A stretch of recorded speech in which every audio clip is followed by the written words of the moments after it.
Let's hone in on the shelter component of August CPI data. The index rising 0.5%. The Bureau of Labor Statistics attributing it as the main factor in the items that we did see increase. Joining us now, we want to bring in Brian Rose. He's UBS Global Wealth Management Senior U.S. Economist. And Brian, let's just start there. When it comes to the stickiness of housing, how long it's going to be an issue, how big of a drag this will likely be in reports to come. What do you think?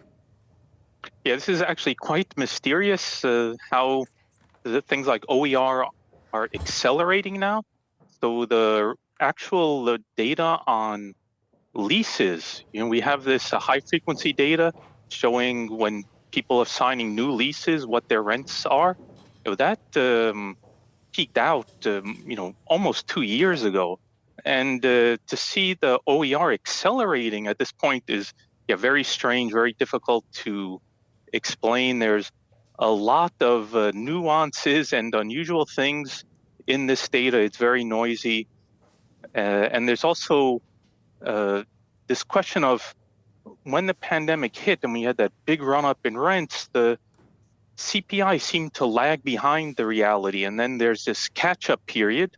And it looked like that catch up period was over, that we had caught up. But you see the data out this morning, it seems like, okay, maybe we haven't fully caught up to the sort of understatement that we had early in the pandemic. So, this has proven to be unusually difficult to predict. And, overall, we know from the lease data that this has to slow at some point.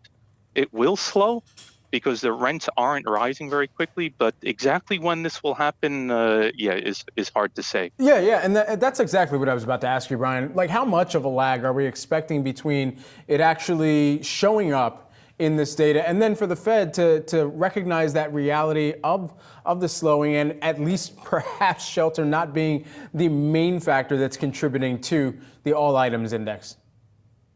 Yeah, so already the lag between the reality and the CPI data is much longer than we've seen in the past. So you normally expect it to lag by around 12 months, but it's lagging in this case by more than 18 months.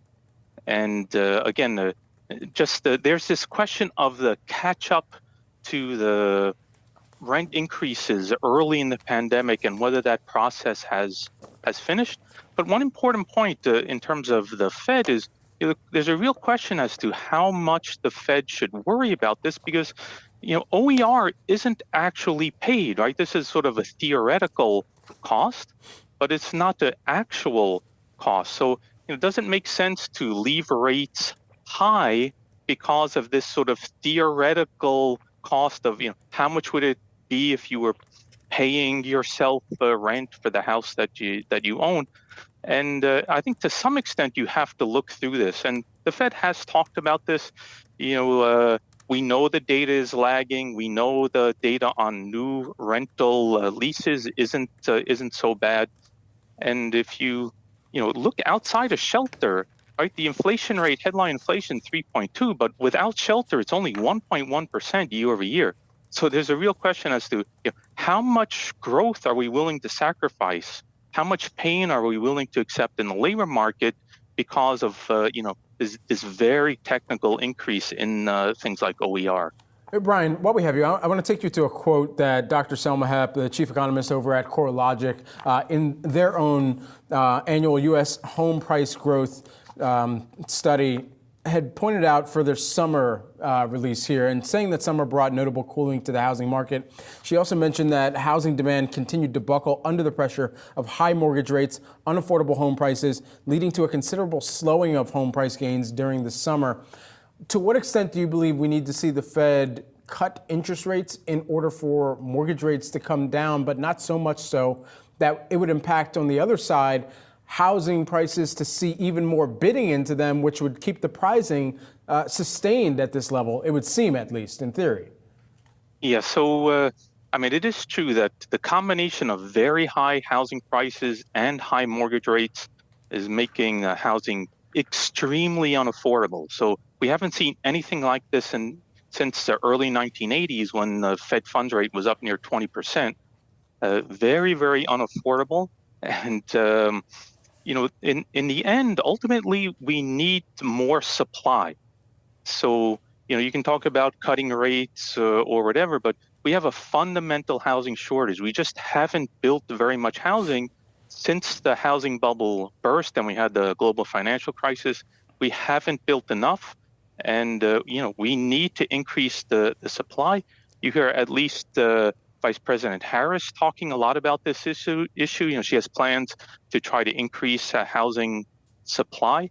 And that is really the solution. You can cut interest rates to help mortgage payments, but rents and housing in general will remain unaffordable until we increase the supply. There's just too many people and not enough housing to shelter them all.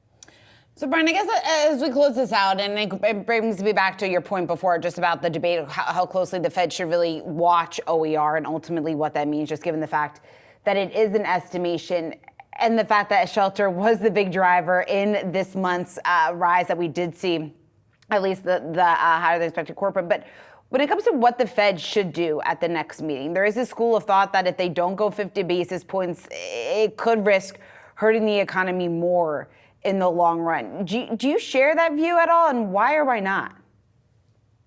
So this is a very difficult situation for the Fed, very, very difficult to understand exactly what's going on in the economy because all the data that we rely on has become less reliable since the pandemic. So more noise, more revisions to the data, more discrepancies between two estimates that should be the same in theory, but are very different when you see them. So the Fed's got a difficult situation to deal with, but I would say that the main focus at this point is on the labor market. So the inflation data itself doesn't add urgency to rate cuts. But what add urgency is, deterioration in the labor market, especially layoffs. So right now, what you see is hiring has slowed. New entrants are struggling to find a job, but the layoffs remain low. You can see initial jobless claims is still low. But if you start seeing those layoffs taking off, the Fed will get very concerned that it's behind the curve. That would add urgency. That would, make the Fed cut rates more aggressively. Without weaker labor data, I think the Fed would prefer to cut 25 basis points at a time. Great to have you here with us this morning. Brian Rose of UBS Global Wealth Management. Appreciate the time and insights. Thanks so much. Thanks very much.